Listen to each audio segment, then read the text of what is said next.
All right, thank you for joining us, Dr. Ileka. Can you please introduce yourself to our audience? Yeah, so hello everybody, all viewers in attendance, East Coast, West Coast, Midwest, all over the world. So my name is Dr. Ileka Ifejika. I'm currently a licensed pharmacist based in Los Angeles, California. I'm also a public health practitioner. So I'm also MPH trained from Drexel University in 2015. But it's funny, a lot of times when people tell you to introduce yourself, people tend to say what they are, what their title is. But for me, I think it's always important to give a background of who I am, the why I decided to go about even pursuing a career in healthcare. I think it'll give you all viewers at home a better understanding of who I am. So first and foremost, Dr. Ileka Ifejika, the name's from Nigeria. I'm a first generation American of Nigerian descent. Both my parents are from Awka, Nigeria. So I am from the Igbo tribe. I'm one out of seven siblings, or actually seven children, excuse me. I am the quote unquote youngest of of my family, but I say that because I have four older sisters, an older brother, but I also have another brother who happens to share the same birthday as me, but happened to come out a little bit later than me by about 15 minutes. So technically, obviously he's my twin. I have a twin brother, and we like to joke around, and I like to say that I'm not the youngest per se because obviously, we both came out around the same time. But anyways, even outside of my career, I'm a big sports fan. Everyone in my family, we all played a sport. I played basketball, ran track. I had sisters who were all American, all county basketball players, brother who was baseball player. And so that was something that I'm very passionate about sports. I stay up to date with professional basketball, NBA, of course, even track, of course, professionally, college, and even football Americano, and even just football, soccer. So, um, but to kind of piggyback into just why I decided to even get into healthcare, I have family in the healthcare field first and foremost. My mom is a pharmacist. Um, I had two sisters who were pharmacists too, and I had an older sister who was a medical doctor. But for me, um, and I'm sure you too, Brittany, the way we saw healthcare was we would see it as a service. So you'd see a patient, they'd come in for a condition, a symptom, um, you would provide a service, they would go home. But going back to the why is the patient in front of us today? What are those external barriers, challenges, socially, economically, geographically, systemically, that predispose communities and patients to overutilizing the system? What does the system look like around that patient? What am I doing as a practitioner or my other fellow practitioners doing to help prevent this patient from overutilizing the system? So, at first I thought that I wanted to, go the traditional just provider route, maybe get an undergraduate and go pursue a doctorate. Wasn't sure if I wanted to kind of follow my older sister, the MD route, or kind of go the pharmacy route, or maybe even carve my own niche. But again, that why kept coming up. So I got my bachelor's in science in biology from Hampton University. So any HBCU viewers, let's get a HBCU in the house. And after that, I decided to get my master's in public health, as I mentioned before, from Drexel University. It really gave me an understanding of how the whole system works. Who are the stakeholders that influence the system? You have, government, you have policy, you have manufacturers, you have payers, insurance companies, providers, employers, patients who utilize the system. Then downstream, what does that look like? You know, Once the patient leaves your health establishment, what's going on around their homes, their environments.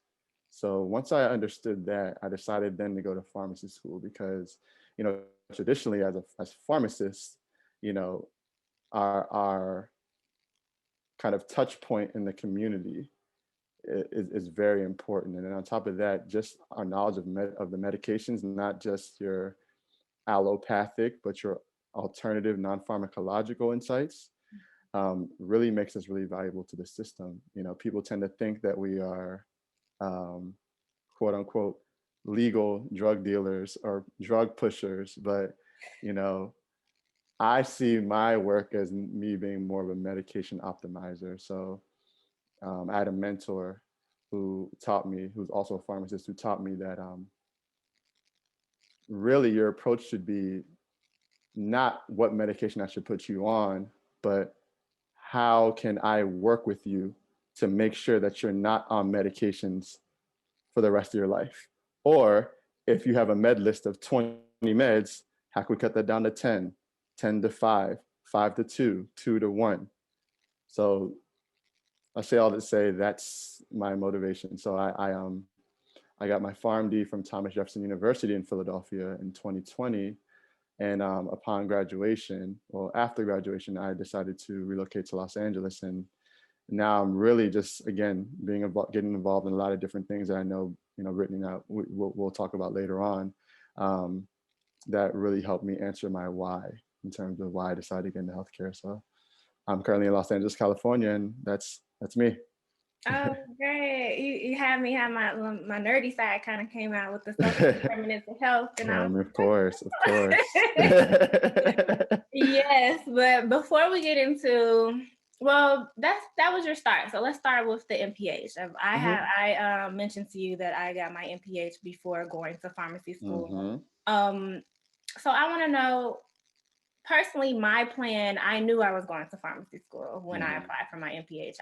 I knew that my pharmacy degree wasn't necessarily going to work the way I wanted it to work until I had both degrees, because that's just how I saw my future.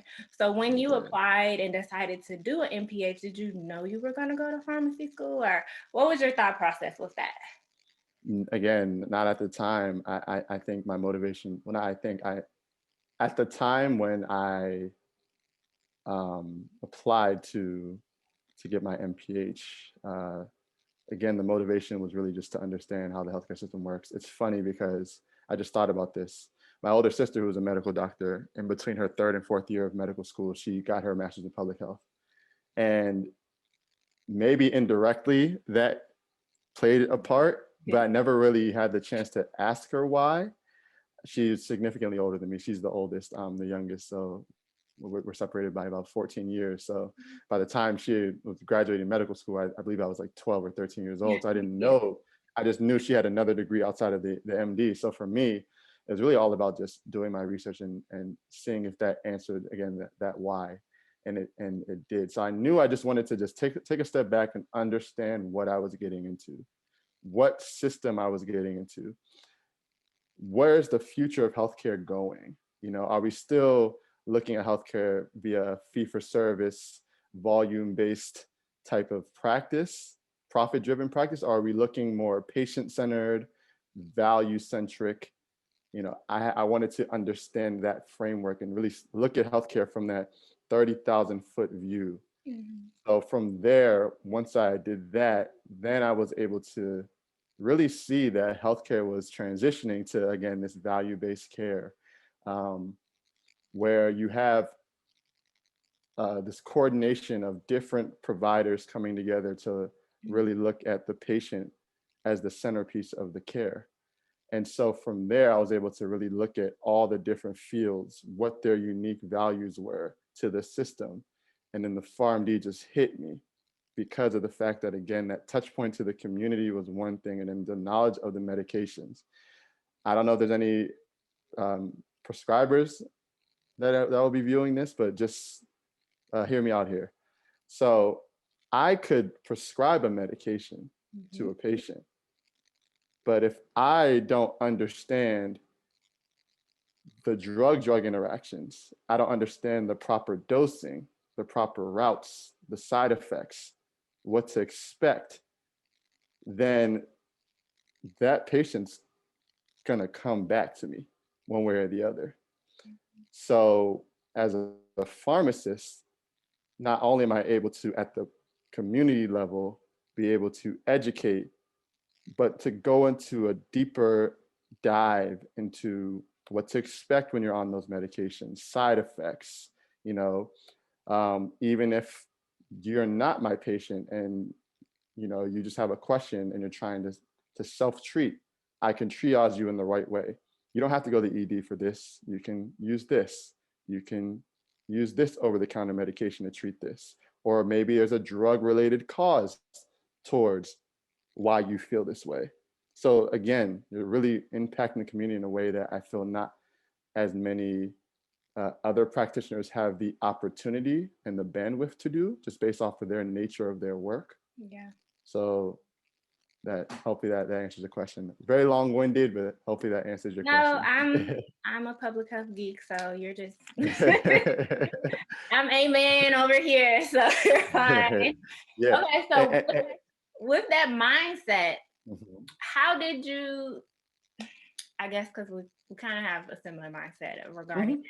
How did you like come into pharmacy school knowing, you know, having the public health background, and how did you, I guess, try to match up those passions and what you were learning in the classroom, and how did that, I guess, kind of determine what you thought you wanted to do after school? Yeah, no problem. So you're in your first year of pharmacy school, correct? Yes. Okay, no problem. So I had the opportunity, my first year of pharmacy school, one of our required classes was called healthcare delivery.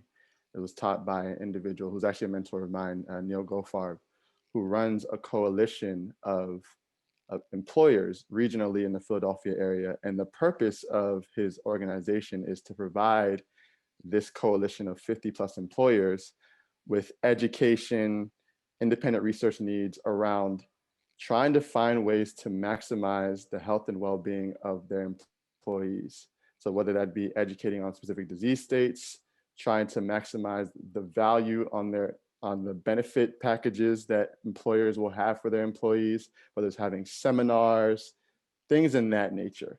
So it was a good mix of taking clinical insights, the public health implications, because employee health, community health, patient health and well-being, and really tying them together. So the course really broke down, again, how the healthcare system operates. And that's when I was first exposed to the idea of managed care pharmacy.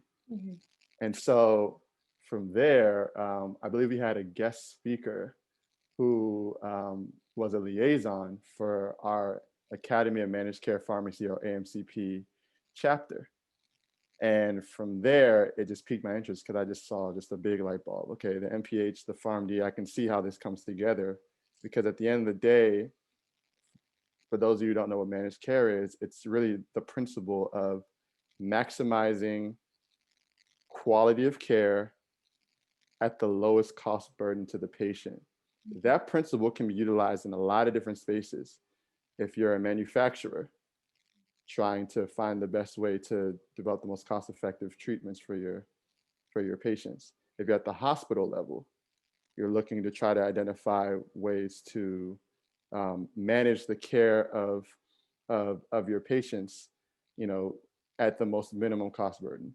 At the patient level, same thing. So that's how I was first exposed to AMCP, and I had the opportunity my second year of pharmacy school to be the president of our chapter of AMCP. And then from there, just started learning more about different opportunities. And then that's when I first got exposed to the biopharma industry. I had been selected to do an internship with Genentech through the AMCP Foundation, which I did this summer going to my P3 year. And then they extended me throughout my entire P3 year. So I just was starting to get more exposure, had the opportunity to present at AMCP Nexus, which is a conference, and started just seeing just different ways to kind of use my MPH and use the PharmD in different areas outside of just like the retail or the hospital setting. So I'll stop there. Because I could go on a tangent, so I'll stop there. Yeah, I can say you're probably like the 1,000,000th person that said something about industry, and so now that's making me look into that, even though I guess I didn't know what it was completely, but with the things that I'm interested in, people keep saying I should look at the industry. So I'm going to look into it again since it's coming back up. No, and the thing is not only industry, there are a lot of different ways you can go to, not even just the biopharmaceutical industry. You can also, if you're looking more on the insurance, the payer side, you could kind of go that route, whether you're working for like a health plan, such as in a Cigna, United Healthcare, CVS Health, Aetna. So that's another opportunity there too. And then even if you're interested in working with employers, there's opportunities to do work like that too. So that there's a lot. It's all about just speaking to people who have similar backgrounds, and again, just looking to. I have no problem sharing my insights, knowledge to you, but it's all about just Yes, seeking. we definitely will talk offline. Yeah, no, yeah, what you're doing, and even with your podcast, you're building this out to a lot of people who are watching, who would be interested in some of these, I guess, quote unquote, non-traditional areas in pharmacy. So yes, that's one of my goals. I always knew I was not going to be the traditional pharmacist. So I try to share that with other people so they know it's more than just, it's more, nothing's wrong with working at CVS or anything like that. But there's so much more that, and that can even be the determining factor with deciding, do you even want to do pharmacy because you think this is the only thing that you can do is do retail. And honestly, that's what turned me away from pharmacy when I was first introduced to it. My cousin is a pharmacist, and she just suggested that I get a job, as a pharmacy technician. And it's like, I'll hire you, just come on. And that's the only thing I thought. I was like, if this is pharmacy, this is not what I want to do personally. And then even as a technician, I started working in hospital and PBM and long-term care. And I'm like, if this is what a technician can do, what can a pharmacist do? So I love to share the different aspects of pharmacy so people can, not be turned away from it. Absolutely. No, you made a great point there. I realized I didn't really give you a lot of my professional working experiences. Yes, And we're gonna get into that. Go okay, ahead. cool. No, so I can either dive in now or I'll let you, No, well, okay. So my next question is your current. What do you currently do for work? Because I know you're not in the traditional field, but you can build up to that. Of course. Yeah, no problem. So, okay, let me build my way up. Okay. So, I mentioned why I got into pharmacy school. I mentioned why I got the MPH. I didn't mention all the opportunities that I did in between there that helped kind of facilitate that interest. So, so I hope you're ready. This is kind of an interesting little ride. But so I started out very similar, like you, as a technician in the retail setting. But I started in undergrad, just to learn about the medication, just to kind of get myself kind of entrenched in a healthcare setting. So I started with CVS in 2009 and just did it really part-time through undergrad, even through my MPH, even all the way through, I think, my first or second year of pharmacy school.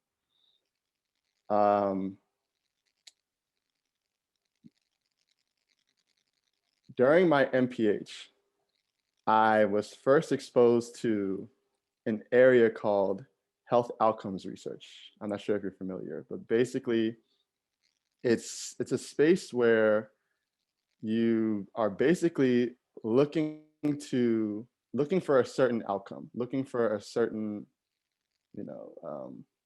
indication. So for example, I had the opportunity to basically try to I worked with a hospital, and I did a research project where we were looking to try to develop an alternative definition for how to diagnose hospital-acquired urinary tract infections.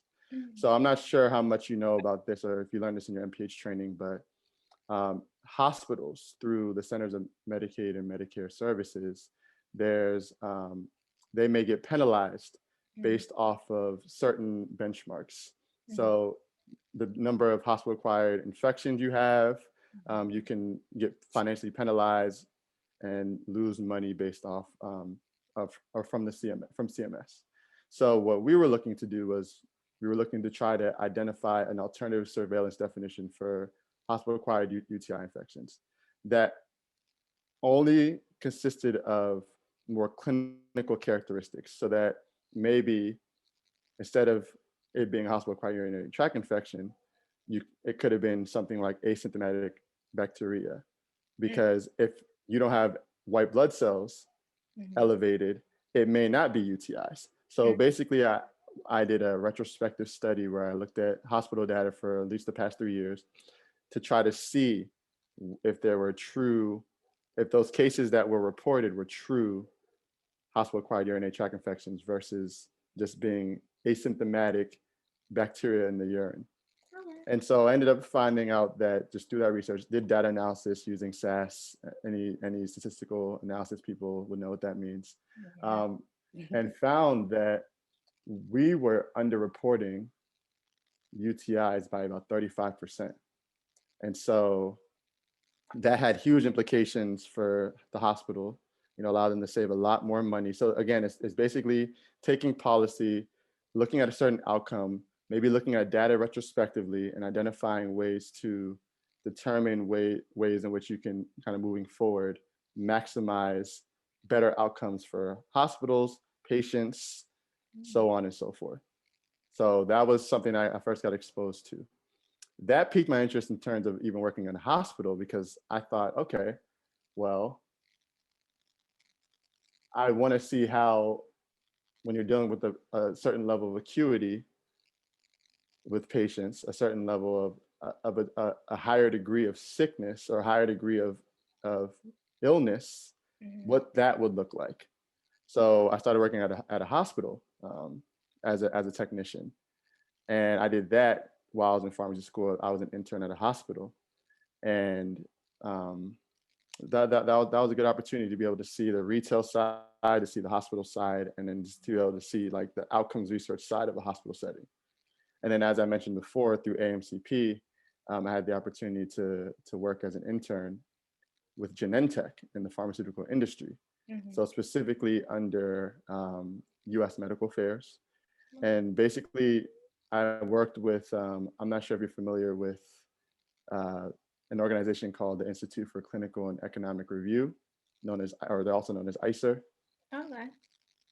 So basically, what they do is for any, I would say, either recent drug that was approved by the FDA or soon to be approved drug by the FDA, they'll look at an entire disease state. So for example, say asthma, right? Say Genentech, say they just got FDA approved for a new type of asthma treatment for maybe severe asthma. What ICER will do is they'll put that drug through a clinical and economic review to see how valuable that drug is on the market. And what they'll do is they'll take all the clinical trial data, all the economic trial data, and what they'll do is they'll seek input from all stakeholders from all over the healthcare space. So PBMs, payers, manufacturers, patient advocacy groups, government, to determine how valuable that treatment is to the whole asthma care, care delivery. And what happens is ICER will then set a price for that drug and say, okay, this is the price that the drug is worth. So it's valuable because then if you're a PBM or a payer, maybe the manufacturer thought that the drug was a little bit more worth a little bit more. And maybe the payer thought, okay, well, if ICER says that this drug is worth this much, I may get a bargain. So as you can see, it's ICER is like the governing body for determining how valuable a drug is. Okay. And so when we talked about like cost effectiveness, that's where that comes in. So I had the opportunity to do research on that organization, identify how they conduct their value assessment framework, so that for Genentech, whenever they have future drugs in the market, we'll be able to best understand how they operate, maximize their value, maximize their rating, and then maximize formulary coverage downstream. So that was cool too. Again, another use of like cost effectiveness, like outcomes research upstream to help influence care access downstream. And then after that, I had the opportunity to work with employers, as I mentioned before. So I ended up working with my mentor, and I helped him develop basically an action brief to his employers, because what they were trying to do at the time was they were trying to find a way to expand the coordination of obesity and diabetes care, not just diet and lifestyle, but they wanted to also incorporate the 5 FDA approved weight loss therapies. So I had developed basically a stop action for employers, telling them, one, here are the 5 FDA approved therapies. Here are their feasible role in clinical practice. Here's I guess, the concerns in the past have been about treatments such as these. And then 4, if you do cover them, here's the recommendations and coverage recommendations on how to do so. And I believe 4 or 5 of those employers in the coalition started to adopt those. So after that, I also had the opportunity to do some biopharma consulting. So Genentech is a biotech company.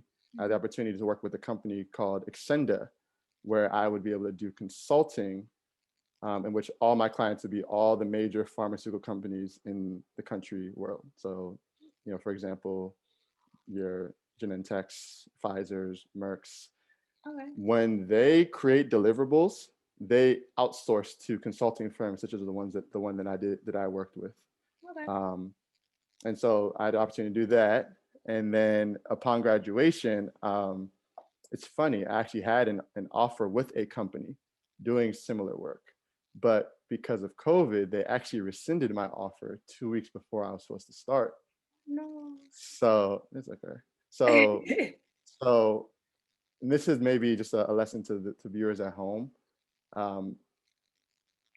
When you kind of have an idea of where you're going, understand that it's not always going to be linear. Yeah. There's always going to be bumps in the road, and you have to be able to adjust. And the best way to adjust is to sometimes just take a chance. So for me, I thought, okay, well, I've worked in retail, I've worked in hospital, I've worked with employers, I've worked in pharma, I've worked in biopharma. I have an MPH where I understand how the system works. I have a PharmD now. I think I could touch a lot of different people than just one kind of area here. So I decided, to go more of like an independent consulting route. So I started working with other regional employer coalitions, and very similarly doing similar work, trying to educate their employers on different disease areas. So instead of the obesity space, I started working more in the gene therapy, cell therapy space, more in like the specialty pharmacy space, helping to develop content that they can use for whether it be white papers, whether it be for conferences, workshops. I had the opportunity to lead a workshop on implicit bias in the workplace, unconscious bias, structural racism in the healthcare workplace.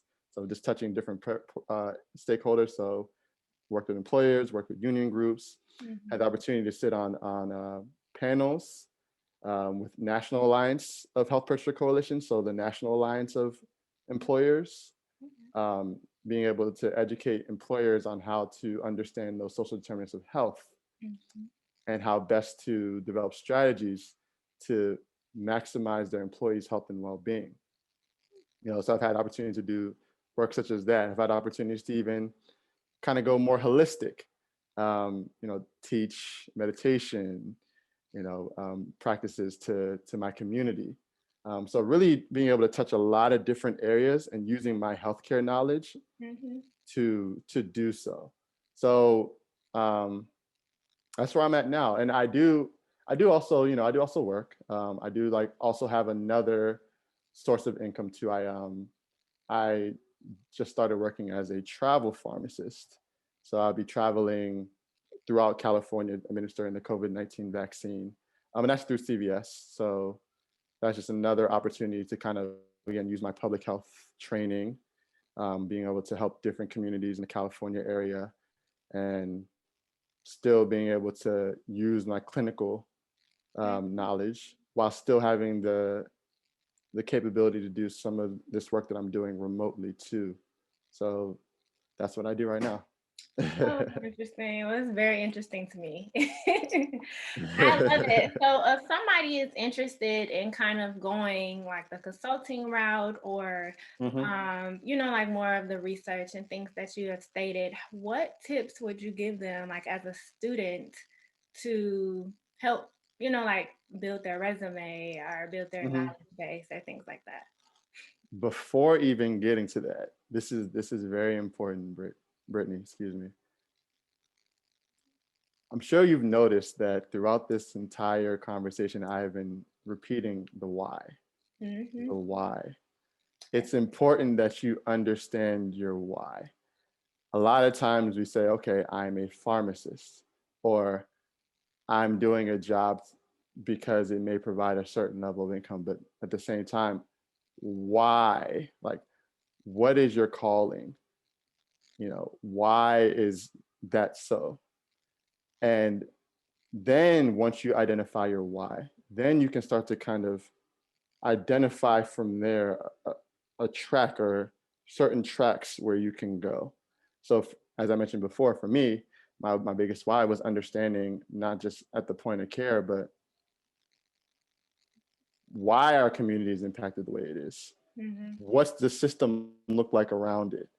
How can I, use my platform to improve the system, to make care more equitable, more accessible, more affordable, higher quality, and then to ensure that my patient population has the right literacy necessary to be able to understand what they're taking, why they're taking it, how long they're taking it, to identify what the community looks like and how we can develop strategies within that community, those communities, to help improve, the quality of life in that area. So everything that I do comes with that mindset. So being a travel pharmacist, that's in my mindset. Helping employers upstream helps the community downstream. Working with biopharma upstream ensures maximum patient access, market access to the right populations, the right care, right time. So I'll say first and foremost, before anything, understand why you're doing what you want to do, and don't be afraid to, if your why doesn't align with a lot of people, there's someone out there who agrees, or who's done something in that space. And so I'll say, once you do that, I'll say, don't be afraid to reach out to whoever that individual may be. They say that successful people don't mind sharing their secrets. So that's the thing. If you're someone who's successful, you understand that there's value in serving others organically without seeking anything in return, because your betterment, and if it's due to to me just guiding you a little bit in the right direction, that's worth it. So I would say, in terms of, so that's one. In terms of resume, again, you reach out to those mentors, reach out to those people, they have no problem. Like I do a little bit of career development to career coaching. I've helped pharmacy students, build their resumes, to help them get internships, help them get fellowships, help them get positions, post graduation. So again, reaching out to those people, not being afraid to just show them where you're at, because people, again, who are successful will see you where you're at. I'm not going to say, okay, you're a first year pharmacy student, you should be someone at the level of a pharmacist who's been working for 10 years plus. That doesn't make sense. So I will see you where you're at, and true mentors will see you where you're at. So I think that all kind of plays a part. And I would say lastly, just don't be afraid of rejection. Don't be afraid of if things just don't go your way, because it's all for a reason. I do want to make one plug though, for specifically individuals who are interested in learning more about non-traditional aspects of pharmacy. I would highly recommend that you either join your local Academy of Managed Care Pharmacy or AMCP chapter, because they're really the centerpiece. Because again, like I mentioned before, managed care pharmacy is practiced on all different levels: industry, PBMs, hospital, retail. So if you're really looking for someone to just kind of give you that exposure to everything that's out there, AMCP. If you're interested in just industry specifically, then the industry pharmacist organization, IPHO, is your go-to. But I would say I'll plug those two, and that's all I have right now. Thank you so much. Well, those are all of the questions I have for you. If you want to leave some little nuggets for pharmacy students, our prospective pharmacy students, if you just want to tell people where they can reach you, I will leave all your information in the description box, definitely. But go ahead. Yeah, no, so absolutely. So thank you, Brittany, for the opportunity. As I mentioned before, I love serving the future generation of young pharmacists. And as I mentioned before, I think what Brittany has done is provided a great platform for students who may not be able to directly have access to individuals like myself to seek and learn. And I'm always open to mentoring, to answering any questions. So my only social media source is LinkedIn, and that will be in the description below. You can also reach me via email at ileka.ifejika@gmail.com, which I believe would be provided in the description below, and start from there. And best of luck to you all, especially prospective pharmacy students with the PCAT. There's a lot of opportunity out here in pharmacy. You just have to open your eyes and be willing to, again, not think so linearly, but be open to those forks in the roads that will get you to whatever path you want. And always remember your why. Thank you. No problem.